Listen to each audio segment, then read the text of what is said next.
I've decided no more intros for this show. Why? The way I fucking see it is, if you've come this far, you know who you're listening to. This is a fucking Patreon show. You got to subscribe to Patreon. You'd have to know who we are. It's pointless us doing the same fucking thing every time. Fucking, welcome to Real Monsters. I'm this is that. So we're going to look at 4 new topics this week, and we're going to start off with the Bideford Witch Trial. Yep. Are you into witches or something? I've never actually asked you this, and I've never really seen you watch or think. But anytime witch trials come up, you jump at the chance to fucking talk about them. I think it's interesting. I have never been that interested in witches outside of Sabrina. I liked watching Sabrina, but that was more for the comedy. And I liked watching the Netflix one because it was, I don't know, it was a kind of cool take on it. But that was because I had seen the comedy, so it was like I want to say more grown-up version, but it was still very teenage. You see, my first introduction would have been to Hocus Pocus, and it was very Salem-y, but it was also very Disney at the same time, you know. And I never really watched Hocus Pocus. Yeah. Harry Potter would have been my only other kind of witch thing that I would have gotten into. And to be honest, it didn't make fucking the idea of being a witch or a wizard very appealing. Really? I was just kind of in secondary school when when I was really into maybe first year, second year. I wasn't exactly the most enthusiastic student. So the thought of doing another 6 years to become a fucking wizard, when most of their classes seemed like the shitty classes I had to do anyway. The words are all big and long. There's history and magic. There's fucking potions. It's just chemistry. You would have been doing those 6 years anyway. I know that. Well, no, because I was into school at that stage, so it wasn't something I really think about. You know, I would have been second, third year, as they came out. I think by the time the last one came out, I was in like 5th year or something like that, 5th or 6th year. Like. I think I was in 6th year, so you would have been graduated. Finished, yeah. Well, probably in college. Yeah. So there was no way I was doing another 6 years. I mean, not a hope. They'd have accepted you at your age. Anytime they did anything for, what are they, like the Jedi's, ageist bastards. I'm telling you now, the more Star Wars your 11th birthday, no? The more Star Wars they've been releasing, the more I'm starting to not like the Jedi. I'm starting to side with the dark side here. Big time. They're just priests. But even, after last, what was the last time I watched again? The Acolyte. The Acolyte. After that, I really didn't like that. But see, that would have been seen as the old order and the kind of, because you see they're all nearly in uniform with their shitty little costumes and stuff. And yeah. I don't know. I'm not a fan of him. I wasn't really a fan of him after the prequel, so I'm not really a fan of him now. But yeah, Harry Potter was the kind of witchy thing that I would have grown up reading. And again, anytime they did something fun, someone always ended up getting really badly hurt. Bones were missing, or somebody got fucked up. Grow them back. But it was you can't grow them back now. If you lose your bone now in real life, you can't grow it back. No way of me losing my bone right now unless something literally cuts off my arm or cuts off a limb. Oh yeah, I suppose you can magic your bone away, can't you? But outside that, I never really had much interest in it. I mean, I remember the Simpsons Salem kind of episode, and I like that. And Salem Witch Trials, at first, when I first heard about them, seemed interesting. I think it is very interesting. Anytime I hear about them now, it's a bit of an eye roll for me. And it's just the kind of thing of, this is just what happens when you don't have fucking television to watch. For ages, our parents and the generation before them would go on about television rotting our brains. But you know what it was doing? It was stopping us running around accusing people for entertainment. And that's basically all it was. It was gossiping going way out of control. Gossiping, but there is a bit of there is a bit of kind of fuck you-ness behind it as well, as in like, oh, you looked at me sideways, so but that's what I'm saying. Yeah, it was. And there's a reason why this is mostly women as well, to be honest. There was a man who was hung in the Salem Witch Trials. A man. I'm pretty sure there's also males either burned or hung in England. I guarantee you most of the people that made the accusations were also women. Because you like doing that. To be fair, I mean, it might sound sexist, but to be fair, from the women I've hung out with over the years, fucking careful, Josh. You do have a tendency to not like each other. Most women that hung out with us because they liked hanging out with guys. They couldn't stand being around other women because they were fighting with other women. And you can be looking at me all you want. I've seen you fucking getting shitty with other women just for being other women. No, I haven't. Oh, yeah. No, I haven't. I am generally a nice person until you do something that disrespects me or fucking one of you, or respect is a fucking huge thing. Like, you know, what did you say? Nothing. What did you say? I can walk out that door. Like. Alright, tell me about the witch trials. Well, what kicked off this one, because at least Salem had the excuse of we're all on weird LSD gas from our fucking crops, which didn't turn out to be true, but they could blame it. What's called the Bideford Witch Trials? This is England, is it? It is England. Devon. So, yeah. So, basically, there was Temperance Lloyd, Mary Trembles, and Susanna Edwards. They were from Bideford in Devon, and they were tried in 1682. There is, now looking back on it, we know that all the evidence is what you would clearly call hearsay. I think one of them actually did kind of confess a tiny bit, but we covered witch trials before where they have confessed and they've been like, oh yeah, I slept with the devil, right up until like fucking hangman's noose. Because they're fucking tortured into it usually, or fucking tricked into it. There was one woman that I wanted to do Playing with Bones episode on it, and she like shoved rabbits up her vagina and like birthed them out. About that yeah, once. We talked about that. But once. I haven't done like a full piece on her because for the life of me, I need to track down the name. But I remember I have a book of witches at home, and then like she's in where it. The Asian woman got the ping pong ball thing from? I don't know, but my first time seeing that was in Priscilla, Queen of the Desert. Do you know the Australian one with not the guy that's not Guy Ritchie or Guy Pearce? Which one isn't the director?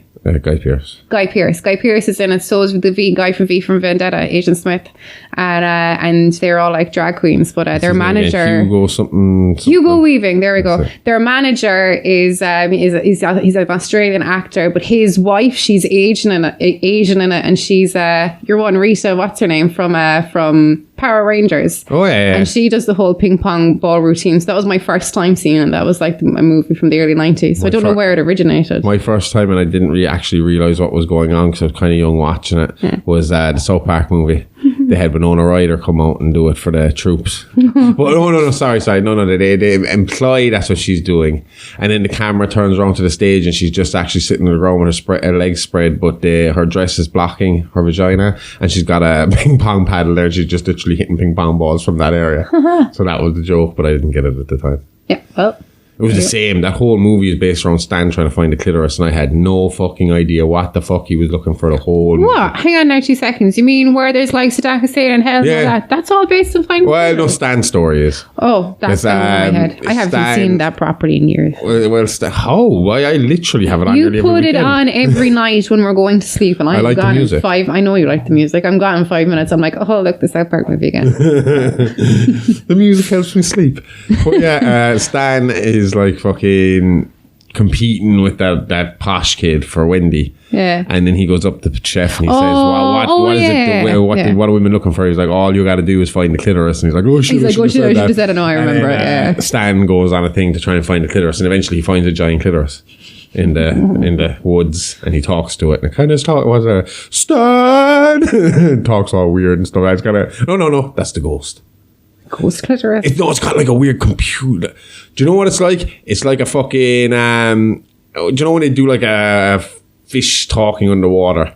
That kind of sound. Yeah. Yep, exactly. I'm good at it. Yeah. So, and I had no idea what that was either, because I was only like 12, like when the thing came outside. Like, the fuck is a clitoris? And I was like, we gotta look this up. And that's how I found out. I'm pretty sure I still didn't know what it was properly until I was like in my late teens. And I have one, like, so I don't feel too bad about it. What the hell is this?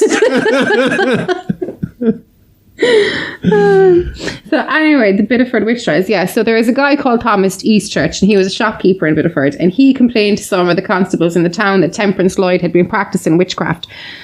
So the constables arrested Lloyd, and they brought her before a few judges, and basically there was another girl, Grace Thomas, and she testified as well that Lloyd was responsible for her sicknesses, because the previous September Lloyd had wept with joy and expressed pleasure in seeing that Thomas had regained her health. That to me would be like, oh my god, she's really happy that I'm well again. She definitely didn't make me sick. Do you know? Yeah. Unless she was like, oh shit, if she dies, they're going to start looking into this shit and they could trace it back to me. And then it was like, thank God. Okay. Do you know? Is it that, or did she think that she was like hamming it up? Maybe. So then there is another woman, Anne Wakely, and she said that she saw a magpie fly into Thomas, the shopkeeper's bedroom window, and she thought it was witchcraft again. And then when she went to question Lloyd about it, she found her in the company of another magpie. This is the thing. You could be just unlucky that some cunt is walking on the road, looks up and sees a magpie flying in your window. It's like, witch!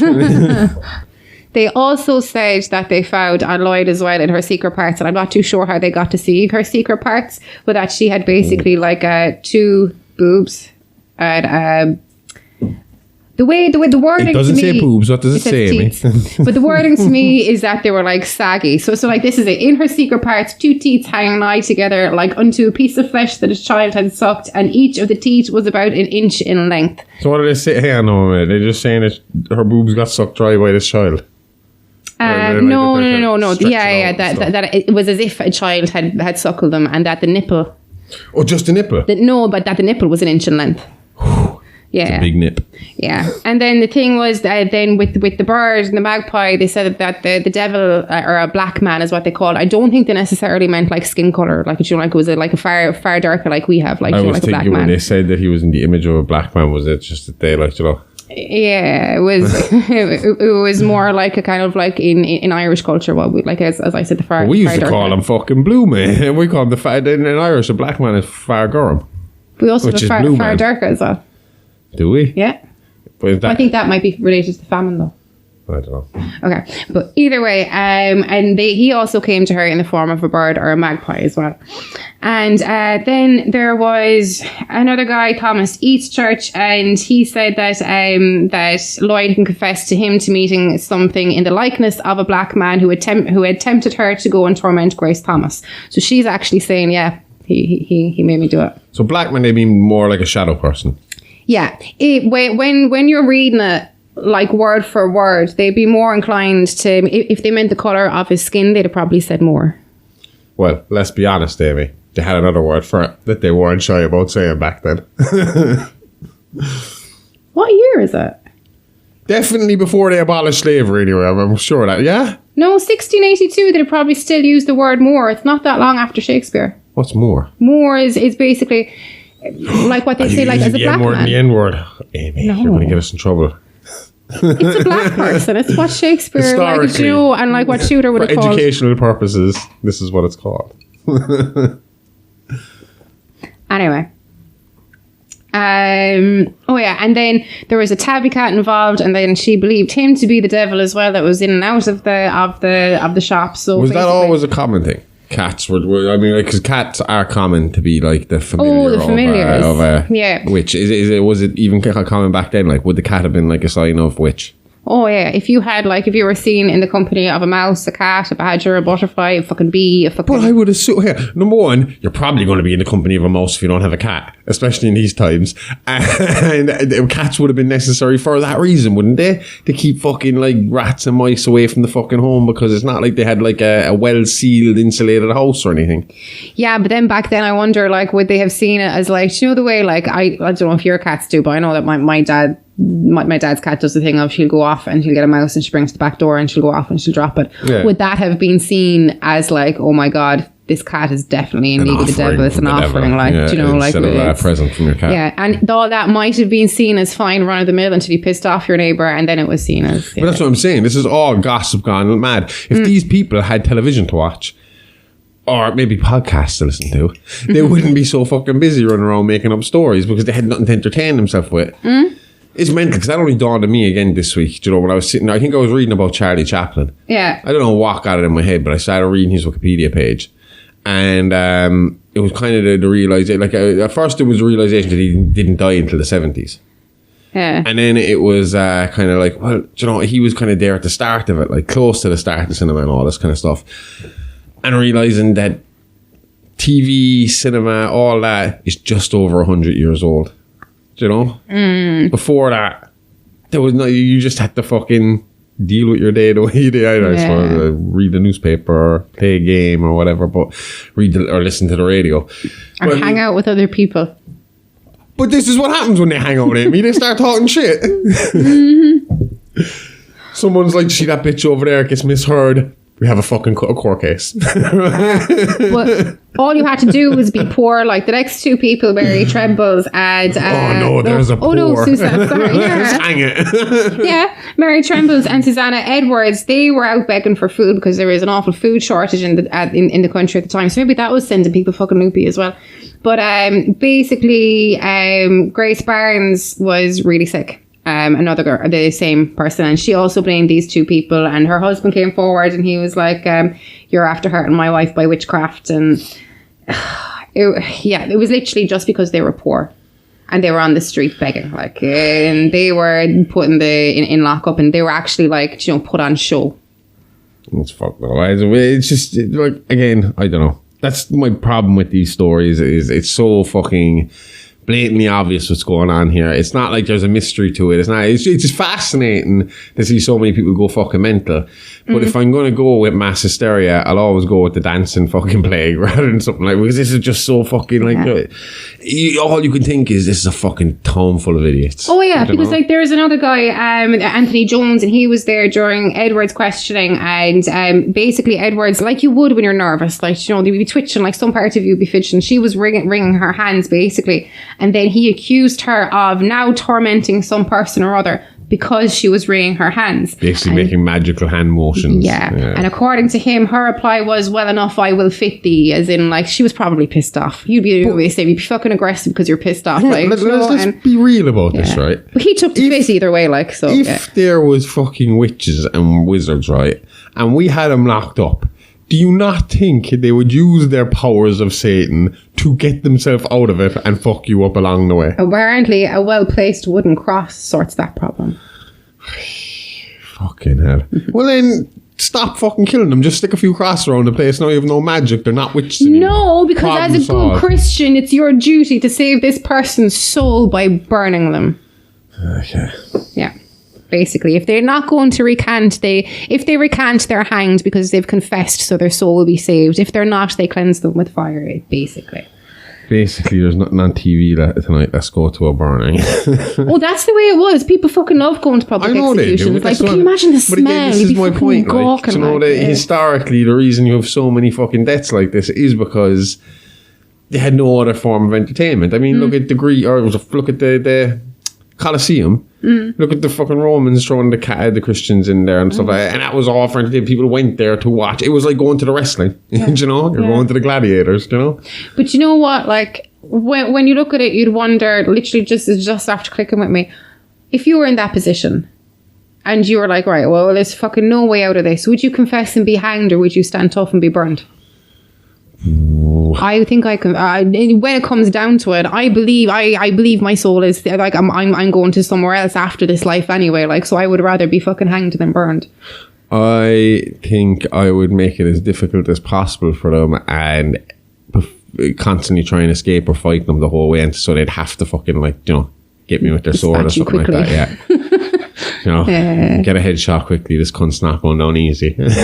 Because, I mean, these three women, they were sentenced to death and hanged on the 25th of August, 1682, probably because they did confess.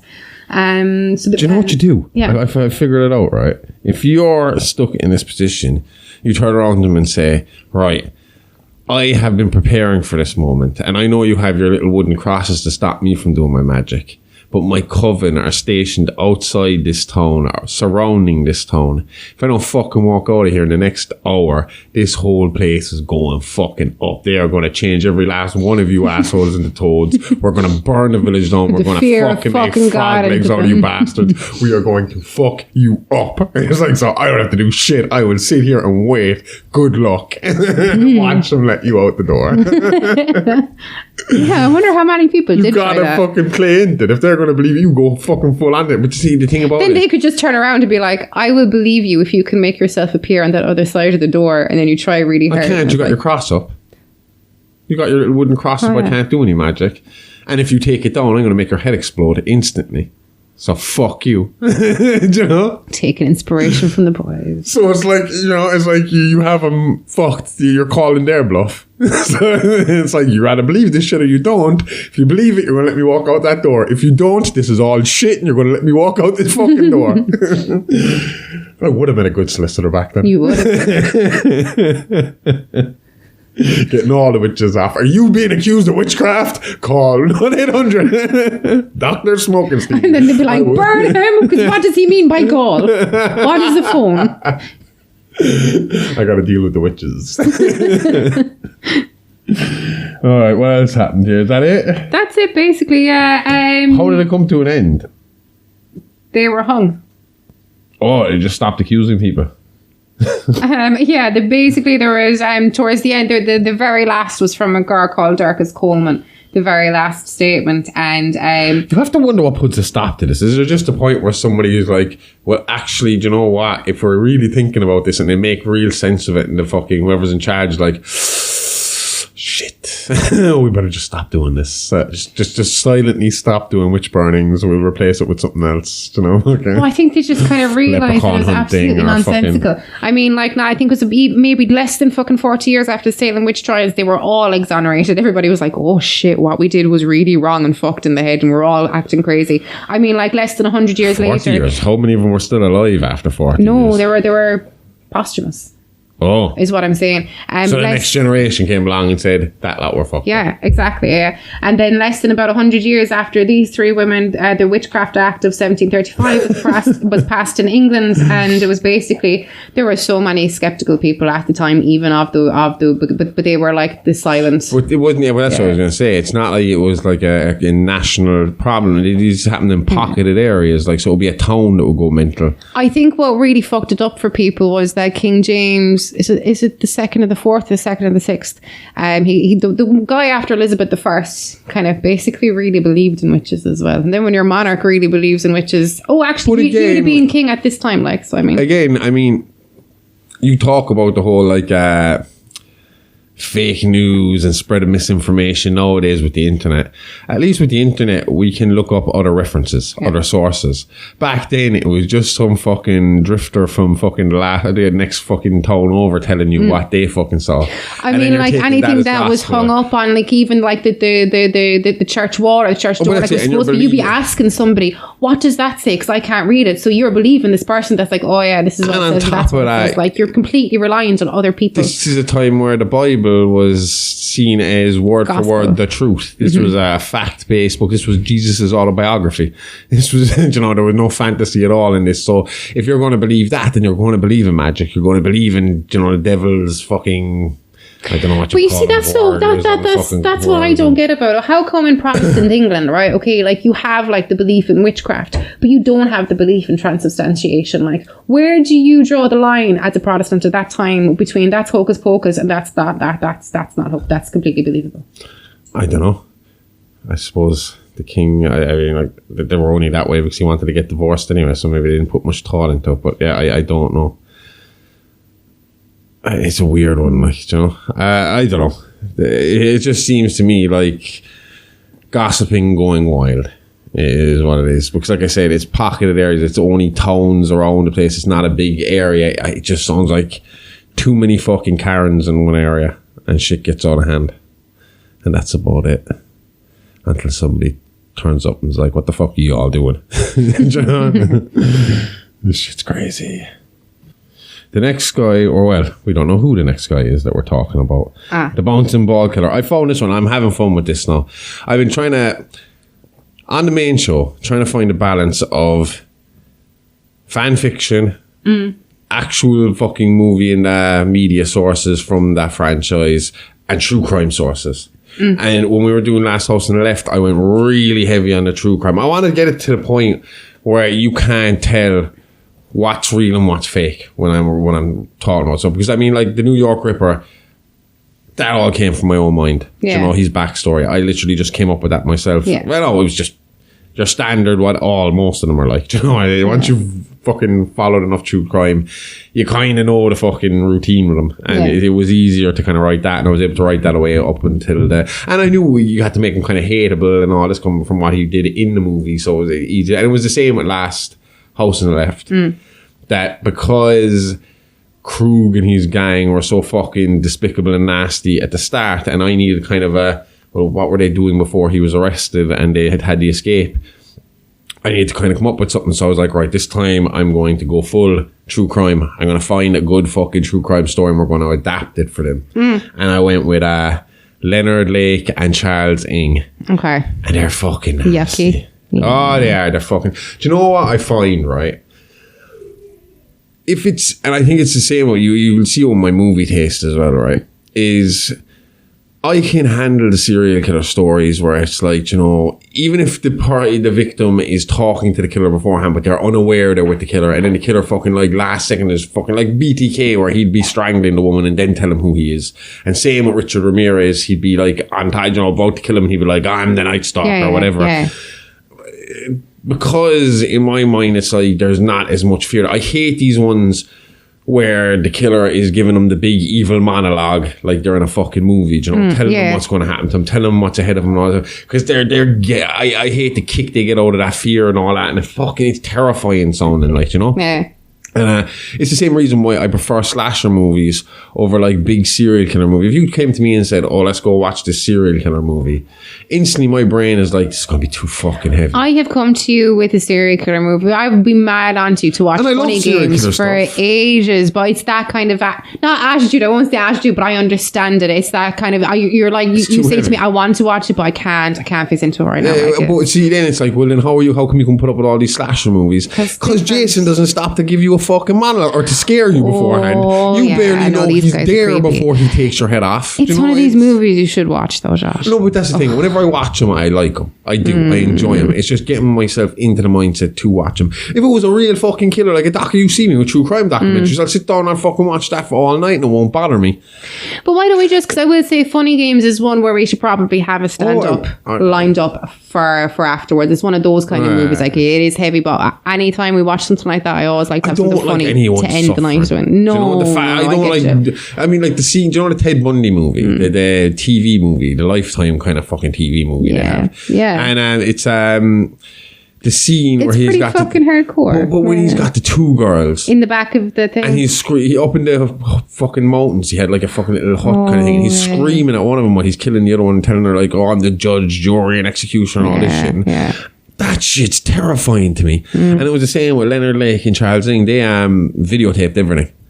And I've fucking heard clips of him talking like to the women, like, you know, telling them like fucking, you are going to be my sex. And this is after, in some cases, they've fucking murdered her husband and child in front of him, like, you know. Yeah. And they went on for a couple of years, but I used them for the bits of the back, for most of the backstory for the gang in Last House on the Left. But then I was kind of looking, and Weasel didn't have much. I couldn't think of a kind of backstory for him. And then I was kind of like building up what they had done before they had became a gang, like, you know, kind of all their shady shit. Yeah. And I was like looking for some sort of an unsolved case around that area, around the late 50s, early 60s, and we came across the bouncing ball killer. Yeah. Now, judging by the fucking sketch and judging by most of the descriptions, it's most likely an African-American, a black man. I think looking at it, he looks biracial. If you look at his hairline and his forehead and his eyebrows, he looks biracial. The hair looks very Italian. Yeah, definitely. There could be kind of some Italian in him, or it's hard to tell. It's a police sketch from 1960, like, you know. But and they never caught the guy. But the gist of this is, I mean, the gist of this is... It's fucking creepy is the gist of it. The bouncy eyes in, like... it is very gimmicky. It's very horror movie, yeah. Where the person gets killed. Like, not a really gory horror movie, more like a crime mystery kind of thing. But it's like the way Omar had his whistling and this guy has his bouncy ball. What it reminds me of? It's like, do you know Maxine, when the fake Night Stalker, because obviously the Night Stalker's doing his own thing in the background, and these are kind of Night Stalker copycat murders. Yeah. But every time they showed him, and it was just his hands and stuff like that after a murder or something like that, and him walking away. And I imagine that's what the movie would be like. You'd see someone get killed, you would never see the killer, and then afterwards it would just be like someone walking away and a ball bouncing next to them, and you'd only be seeing their feet and the ball bouncing as they walk off, because you wouldn't get to know who the killer is until the end. Yeah. And obviously in this case you wouldn't get to know at all. Well, this is one I never really fucking heard of, to be honest. It is new to me. I think any time as well they get away with it, it is a bit kind of... He'd have to be dead by now. He's wanted for the last 65 years. Yeah. And if he was, like 20-ish? He'd be 85 now. I doubt, unless he has like a mech suit, he's not coming for it. Do you ever wonder if any of these guys, any of these unsolved ones are like a killer's early crimes? Because obviously, like with the Golden State Killer, he was the Visalia ransacker, he was the East Area rapist, then he was the thing. Do you think like there might be like a another serial killer that we know of who actually committed these crimes, but because they're under a different alias and almost like his training days, he disassociates from, because you do see that with a lot of serial killers, that when they're, if the crime is a fuck up, like they consider it a mess up, or if it's a child, sometimes in some cases, they will deny it down to the ground. Like Bundy suspected of, I think it was either killing or raping a child when he was 15. And he denies that down to the ground. I think there was a case with Ramirez that he had to deny fucking going near a child as well at one point. And BTK didn't take responsibility for his second murder until a while afterwards because he fucked it up. Like he didn't recall in that one. You know how he made contact with all the other ones to kind of claim it. He didn't claim that one. They weren't sure if it was him or not for a while because it was kind of outside of his usual MO, I think, or something like that. And stabbing was outside his MO. But these were all older women, and I'm trying to think of a serial killer that we know of that fits his description. Yeah, the only one I know is Whiteness, Boston Strangler. He was after old women. No, there was a lot of cases where they went after old women. I mean, here's a guy. Hang on now 2 seconds. I got to reload this because it keeps all snapping on me. There's a guy here that kind of fits the age. He maybe fits the description. Samuel Little. He's he eventually confessed to a shitload more, which was kind of half-arsed confessing to a shitload of killings afterwards, wasn't he? And he was 80 in 2020. He's dead now. That's what I'm saying. He died at 80 in 2020, but he was. I'm pretty sure. Remember, I told you I was listening to the Jericho podcast, and there was this woman on it who had a book out that she had talked to Sam Little, and she was like the first person he had confessed everything to. Yeah. And I was like, afterwards, she was like, it was weird because Jericho was very dismissive of the woman, and kind of like, you could tell he was uninterested, which was odd because he's usually into true crime. And I found out afterwards that she was like an ex-fucking porn star or something like that, and I was wondering maybe that's the reason why he's super Christian. Maybe that was Jericho is. He's a Trumper as well, I think, as far as I know. But he's Canadian. Canadian American. Canadian. American, yeah. I don't know. I prefer Canadian. Canadian. You want to downplay the American part of it if you are Canadian American, you know? Canadian. But she said that he was confessing to a lot more, all right? But didn't he go for younger women? I'm really trying to. My whole Chrome has just shit itself. Okay. Sorry. Well, Amy changes her Chrome's pants. We will continue on. How many did he kill? He killed 6 to 7. So there was his first murder attributed to the suspected killer occurred on May 28, 1959, when 57-year-old Ruth Gwynn was attacked while on her way home from work. The attacker initially beat her relentlessly before dragging her into a parking lot and raping her. As witnesses tried to intervene, the man fled. Gwynn survived long enough to tell the police what had happened, though it would only take a few hours until she died from her injuries. Gwynn had previously been attacked 7 years prior in 1952, near where she would later be killed in 1959. You just need to stay away from that dodgy area, Gwynn. Yeah. Jesus Christ. But do you think it was linked? They said there's not enough evidence, but it just seems. Well, there's no ball. Like, I mean, and I mean, what did there's nothing here about what the witnesses. You know, the witnesses were bound to give some sort of a fucking statement, like, you know. The witnesses. And the police sketch is from 1960, like, so this is 6 months beforehand. Yeah. Because the next one here is in January 29, 1960. 73-year-old Amanda E. Rockefeller was murdered. Her body was found in an alleyway 2 blocks away from her home. On February 10, 1960, 60-year-old Ann Cotter was murdered while walking to church. 3 months later, on May 1st, 74-year-old Elmira Miller was murdered via strangulation in her home. Fucked up as well. I mean, like, whatever about being outside and being caught by someone, I hate the idea of someone coming into the front home. Yeah. You'd never be comfortable again, like, afterwards. No. I'd have to go full Sydney on it, like, out into the fucking wilderness, big walls around the fucking house, all sorts of security, everything locked up. Yeah. I check the doors enough as it is every night. I mean, that back door like 10 times. That would be an occasion. After that happened to me once, I would be getting a gun.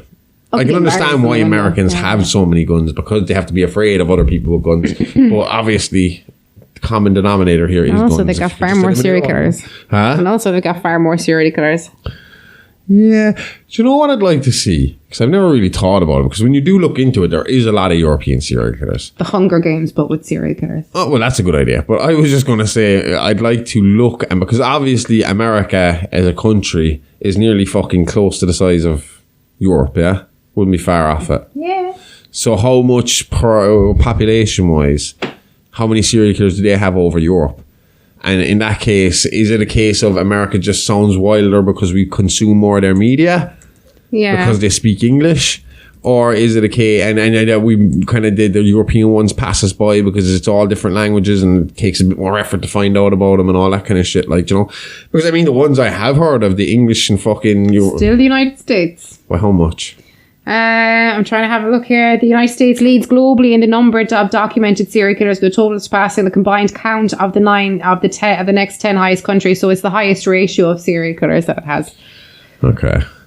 Well, no, again, I don't know. It's just that in the US, you'd think that there'd be more in England, but everybody loves kind of dark English things. So all the English guys who really, like, I know there's your like famous American ones, but all these English ones, they're like extreme notoriety. There's a shitload of fucking famous English ones. Yeah. I mean, Yorkshire Ripper, the Moors Murders, the Wests. I mean, fucking the Grinder Killer. There's Jack the fucking Ripper, you know? Yeah. So, I mean, England are no fucking... no fucking saints. Oh, although, God. Yeah, some of those people were half Irish. All of Ireland, you know, bit of India, a bit of Africa. I mean, I've been fucking serial killing for fucking centuries. Yeah.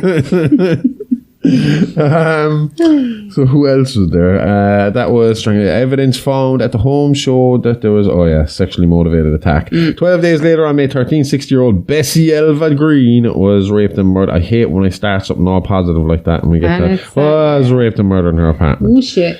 Which had also been burglarized. On June 28, 83-year-old Grace A. Moore was murdered in her home. 6 days later, on June 26, 72-year-old Mercedes Langeron was raped and strangled to death with a bedsheet in her home. She was found by her roommate, 62-year-old Adela Williams. Williams later told police that she had seen a man leaving the apartment as she entered it. The man, who she described as approximately 6 foot tall and black, was bouncing a rubber ball as he left.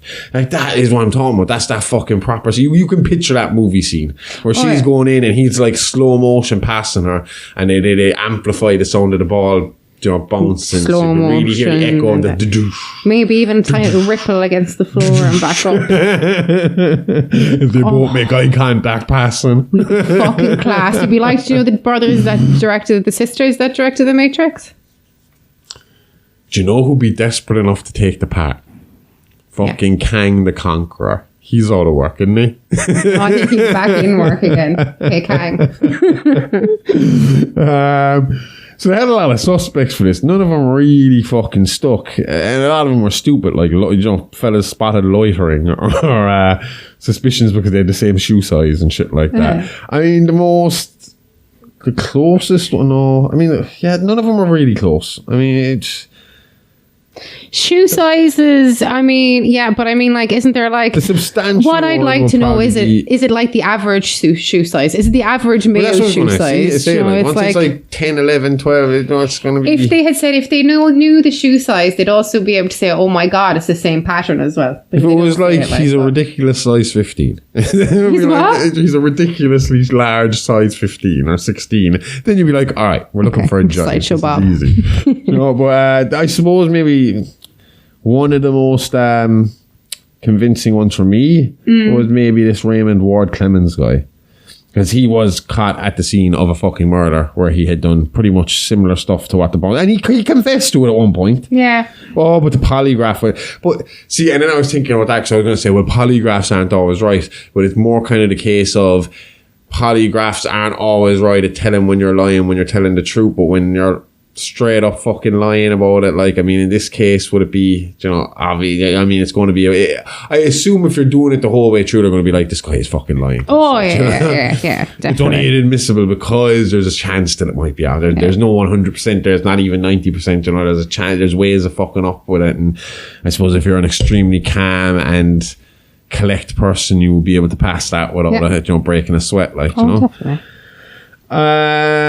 The other guy was almost born to do it. because his parents gave him the middle name Adolf.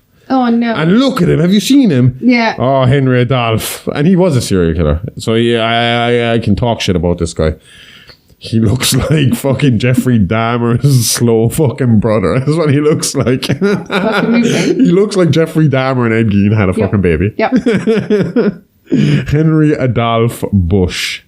So yeah, he was caught with handcuffs and a knife, and he confessed to murdering 2 old ladies. So I mean, but again, in terms of the description of tall black guy, he is the exact fucking opposite. He's a small skinny, weedy white guy. Oh dear. Okay, well that, yeah. Again, Gein, Dahmer, mix them. That was what you got. That's what fucking Henry Adolf Bush looks like. Yeah. So yeah, and he got the gas chamber for his murders. But there wasn't enough evidence for all of them. Oh yeah, he confessed to Elmira Miller's murder. Yeah, but there wasn't enough to. I mean, like, he does sound like a convincing candidate, but why confess to, like, do you know, like, you're getting? And why was everybody trying to nail some black guy for this? Don't know. I don't think he's done all. I don't think he did all of them. I did think he did some of them. This is the guy who claims Psycho inspired him. Alfred Hitchcock, I'd be like, that's he looks like a guy who might get inspired by Hitchcock, to be honest, or by Psycho.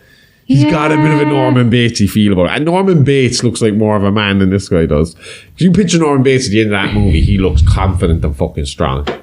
He looks like an empowered woman. Yep. And then going forward, he looks like a battered woman for the rest of that movie. In the second one, the third one, he looks like he has just been put through the ringer by his mother, who is not alive at all. And then by the fourth one, he's back to being strong and confident woman again. That's when he's ringing into this radio show. Oh, maybe that's the third one, sorry. You're making me want to watch Glass, not Glass Split, the way you're going on about him. Yeah. He's going into a confident woman. But he rings into a radio show or something like that, and he's talking to some psychiatrist over the radio about who they know who he is, like, and his story is obviously big at that stage. Yeah. And he's kind of going through his childhood with him on the phone and all this stuff, and it's still starting to get to him then while he's on the phone. I can't remember, I've only seen it once. It was a bit of a weird one. The second one's really good though. The sequel is really fucking good. I like that one.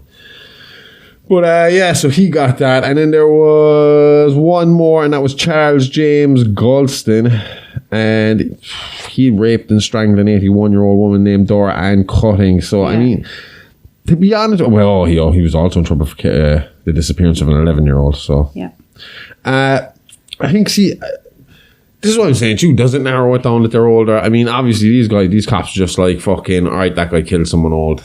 That's gotta be them. But then it turns out there's more. There's like 3 people here who fucking killed old people, like, you know, at were they around all the same sexually time. Motivated? I don't think they were all even sexually motivated. So like they all had different like motives, but they were all older women. It doesn't say with a doll. It just says he fucking killed them. It didn't say if he did anything else. It doesn't say necrophile or anything. It usually does. Rape and strangling for Charles James Golston. So he was. So that would again kind of put Henry Adolf kind of out of the mix, because they were all fucking rapists, weren't they? So I mean, you will be kind of looking at this guy in Long Beach, Charles James Golston. It says, does it say anywhere here? Or maybe it's like, no, that doesn't make sense. Again, there's nothing really here to say if he is or he isn't. Just that he got away without the death penalty, all right. They had him on the death penalty for his murder. They had him for a murder with Dora Ann Cutting, and she was 81. They were questioning him about an 11-year-old. Yeah. And they were questioning him about being the bouncing ball murderer. They couldn't definitively link him to the bouncing ball murder, so they just went with the Cutting murder. And he was sentenced to death. First scheduled to be executed on January 1963, but he managed to keep himself going, constantly getting stays of execution, and eventually, after the court case Furman versus Georgia, the death penalty in the United States was ruled unconstitutional. But they still fucking do it, man. It's fucking 1972. Federally, it's unconstitutional. Causing everyone on death row, including Gibson, to be resentenced to life imprisonment. But that's what fucks me up with that country. It's like weed is legal in certain fucking states as long as the feds don't show up. Oh yeah, feds. And then on the other side, it's like fucking we're not technically supposed to be executing you, but fuck it, we're grand as long as the feds don't show up. Everyone spark up a joint, we're grand. Come on, it's going to be fun. It's going to be a great day. Where are the hookers? It's just fucking ridiculous. I don't know how that country works, man.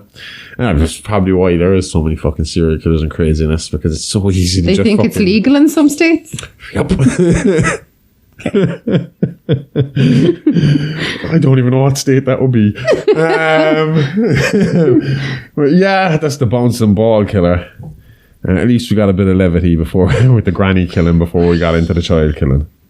And again, I thought like you would be more kind of fucking twitchy at this one, but then you went away and you did a child murder. Again, if I can picture the whole thing in black and white and in period dresses, it doesn't affect me as more as somebody wearing week, like, yeah. So we're giving you child murder, a weekly dose of child murder now, yeah.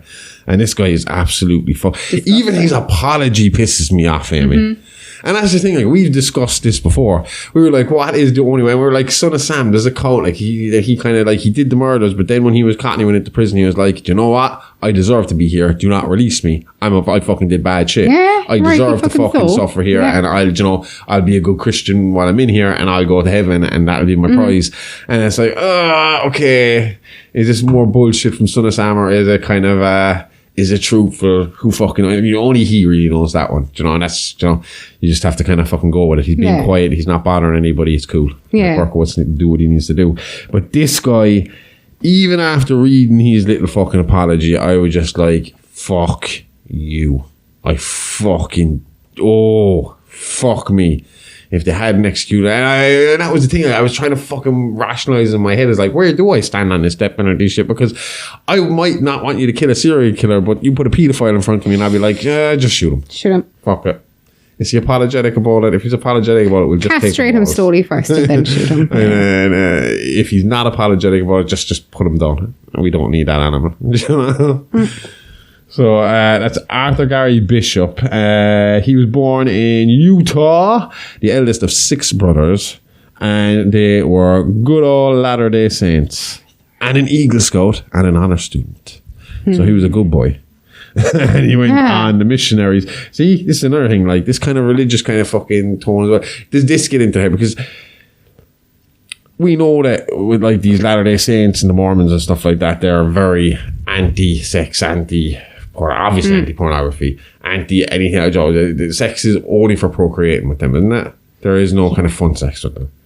Which is ridiculous, because... But is this not a case for, like, is this a build-up of that kind of, like, this sheltered fucking lifestyle, and then eventually he's not able to fucking exist with normal people and then put himself... but not able to have a normal relationship with a regular woman because he's not trained to do it. His brain isn't fucking functioning in that way. And then suddenly comes across, especially at this time when pornography isn't as easily gotten, isn't as accepted to have. So you got, if you were going into the shop to buy a magazine, you're the sleazy fucking weird guy, and guys got all uncomfortable about it. Was it a case of this guy just did not know how to fucking deal with himself and got so overwhelmed with the fucking amount of stuff coming at him that he just went overboard? I don't know. Well, no, there's no way of it. There's no excuse for this. No. There is no excuse. That's the thing. There is no excuse for this. You can't blame religion for this. You can't really blame fucking family upbringing for this unless his family were doing it to him first. I would understand it if he was going killing prostitutes, but he didn't kill prostitutes today.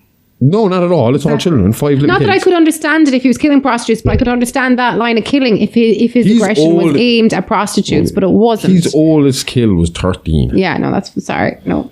So I'm not getting into all the details again with this. You can hear this fucking twice over. Yeah. You can hear me talk about it in the main show because it comes up at the start of the main show, and I literally go through all this on the main show, and we cover the mini monsters again.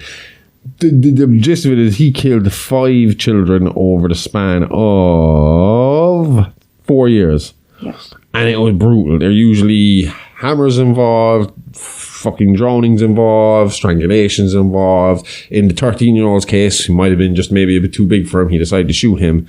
But again, it was kind of like, even the way they described that, he shot that kid and then shot him again. And then, like, I read a few different versions of this, and the version here just says he went into a mad frenzy on the body and all that stuff.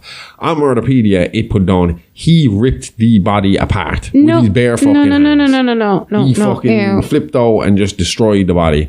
And it sounds like from the way and that was the terrifying thing about it, as I was reading this, I was able to kind of picture the type of anger he was getting. Not that I get that way, but I could picture that kind of anger from seeing so many fucking horror stuff and so many true crime stuff, that when, you know, like it was like when the kid was crying, that he was getting angry at the kid for crying, you know, even though he was causing the fucking issue. Yeah. And same then when he started killing puppies to relive it, and it was like I was getting satisfaction from the sound of the puppy moaning, because it reminded me of the child moaning, but the moaning made me angry, so I hit it harder. It's like, what the fuck is wrong with you, you fucking lunatic?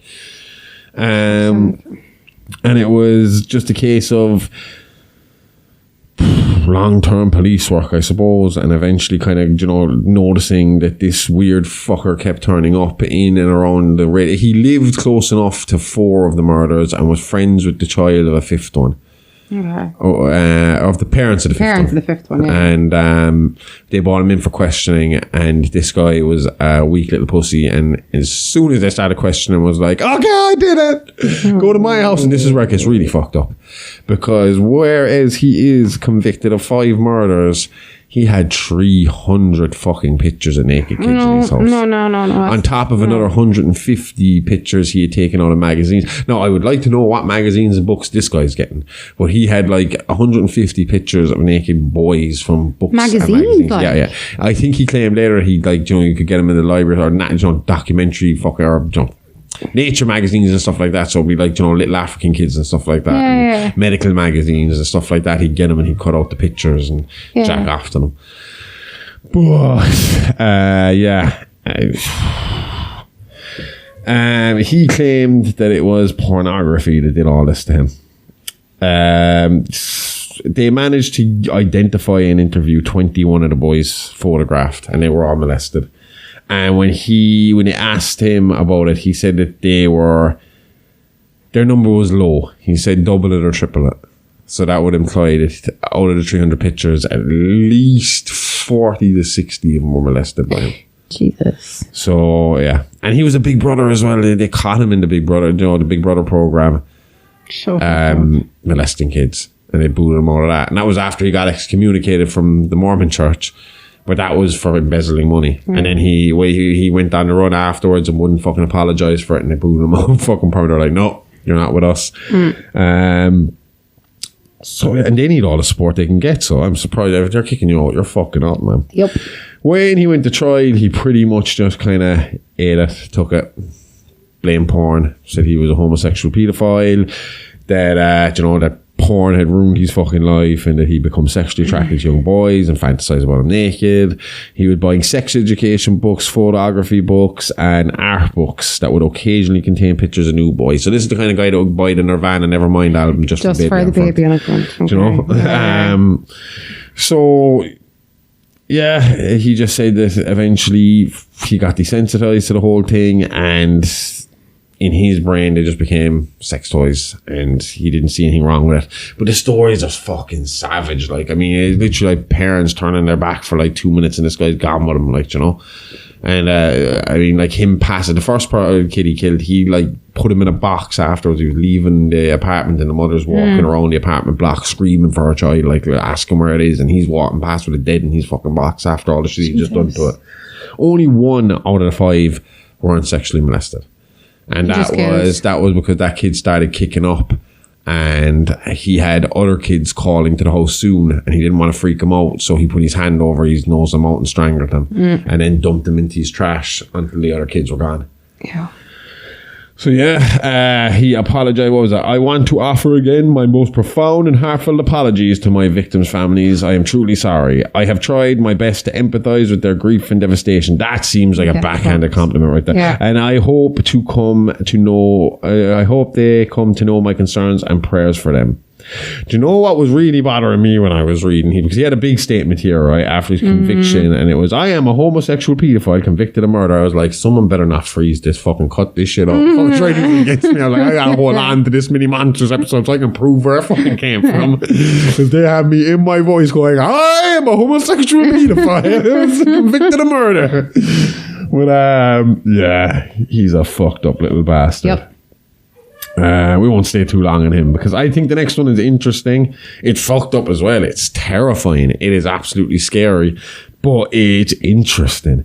And that's the Chicago Tylenol Murders. It is extremely fucked up. And I don't think we need to read all this out because we can kind of summarize it. We read it out in the thing and it's very detailed. And I know we said we're going to read it out more often, but it's just, I think we can just talk about this. Because what it was basically was in 1982, random fucking packages of Tylenol were being spiked with cyanide pills. Basically, they were capsules, so they were opening the capsules, taking out the Tylenol mix and putting cyanide in there first, and then they were releasing it to the fucking public. Now they worked out eventually that it couldn't be the factory.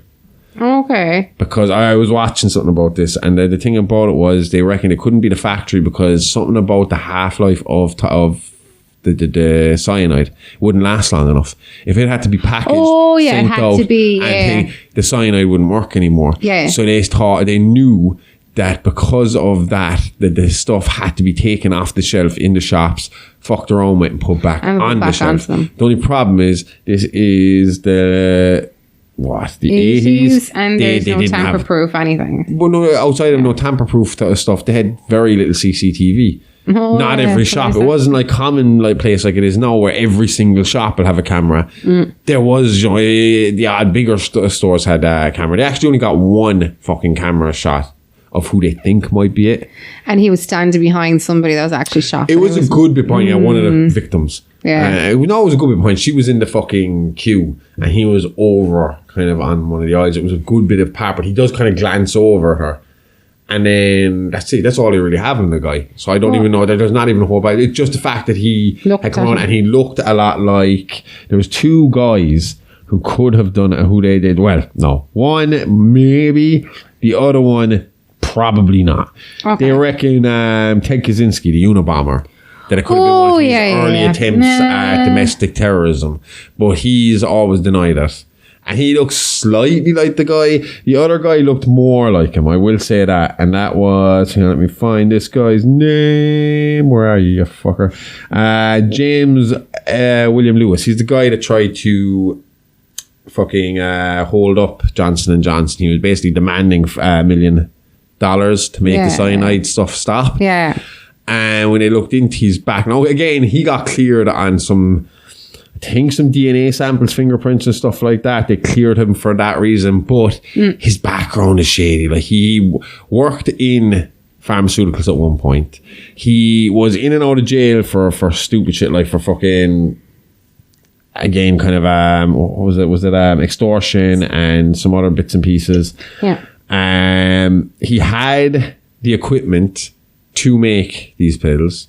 He told the police when he was being questioned about his extortion of Johnson & Johnson, he pretty much led them through a step-by-step of how it was possible to do this. Yeah. And it just really seemed like it could be fucking. And he said that he was working on the letters 3 days before it hit the news, and then they pointed that out, and they're like, he was like, oh wait, no, I don't mean that. This is how long I was actually working on the letters for. And then his main alibi to get away with it was that he was out of town at the time and he was able to prove it. But the point is, he didn't really need to be in town, and he could have had fucking people helping him, Yeah. But again, they were claiming, from what they were saying, it seems like the cyanide was going to stop working fairly fucking soon after it was out there. Like that it had to be kind of like on that day kind of thing. Okay. But I don't know for that for sure. I'm not a scientist when it comes to that. And I don't fully believe that Lawrence Fishburne's documentary series has all the 100% facts. Yeah. I mean, he didn't even know his daughter was a porn star for a while, so I ain't trusting him. Lawrence Fishburne? Yeah. Oh, his daughter? I didn't know that. Not anymore. And it was very brief. I think she went off on one for a while, and then it was kind of like, I fucked up, and went back to them. So, yeah.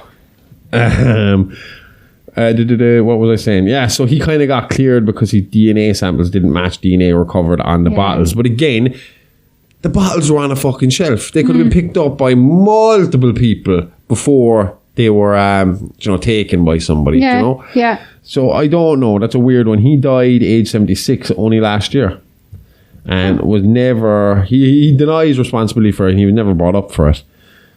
But he did serve 10 years for trying to extort Johnson & Johnson. And the fucked up thing is they were finding them all over the place, like all over New York Chicago area. Was New York one of them? New York was the first one away, was it? It was, yeah. So and I wonder where he was off on holidays. I don't know.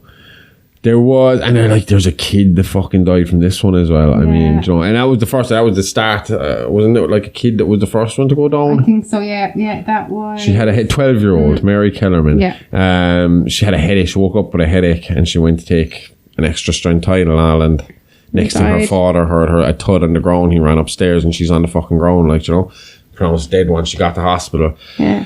And then it just kept rolling on from there. There was 6 more the next day with Adam Jansen, Stanley Jansen, Janice, sorry. They each took Tylenol, and all 6. And Mary McFarlane, Paula Prince, and Mary Reiner ultimately died from consuming pills. So that's a lot of fucking people. And then the problem was you had fucking people copycatting it in Pennsylvania and Texas, and it just, fucking hell. That's terrifying. Like, you know, something as simple as taking a fucking headache tablet. Do you even think before you pick up a paracetamol and put it in your mouth? Like, no, because I could tell if they've been tampered with. Yeah, I know, yeah. But I mean, even back then, you wouldn't have thought. You wouldn't have thought you would have trusted it. Like, exactly. But it put in my mind, like, I mean, there's other types of poisons that don't need to be in fucking tablets. You could pick up a fucking box of fucking tissues that had something rubbed on a tissue and put back in there. You could fucking pick up a fucking chocolate bar that's been smuggled in with a fucking razor blade in it. You could fucking blow your nose and chloroform yourself. Achoo! I'm not saying I'd laugh. But that is just, you don't know. You know, again, you're walking through your life trusting everybody else is going to behave. Exactly. And that's a terrifying concept when you see how other people act sometimes, you know. It's scary. But yeah, it is the reason why we do have tamper-proof shit now, which is, thank fuck, the norm. So nowadays, you have to have the seal on it and anything else. And obviously the pop kind of fucking things. The kids thing, the click, click, click thing. But that's always been there, hasn't it? That's been there as long as I can remember. Well, I suppose then again, I was kind of born after this all happened. Yeah. So, yeah. I wonder, was that what pushed it on worldwide, or was this just an American thing that they weren't doing it yet, or was it a case of? But yeah, thank fuck, man. And they had to stop doing the capsule pills for a while as well. They did, because they're just liquid filled. But no, they can do them again. They can, yeah, because you can't damage again. Yeah. I know. But again. What if somebody has one of these sealing packets? I mean, you can buy anything off Amazon, Amy. Yeah, I suppose. I can make you a fake paracetamol. I can fucking 3D print you a fake paracetamol. We're not going to take any more painkillers. We're going to tell everybody we're done. All of them. We're done. Cold Josh turkey is extremely paranoid. We're actually going to advertise for our medicine taster before we take medicine. Like a food taster, but a medicine taster. What are you going to do? Take a little chip off of each fucking tablet? I don't trust any of those tablets. We're going to have to go all herbal remedies. Yes, finally. See you next week.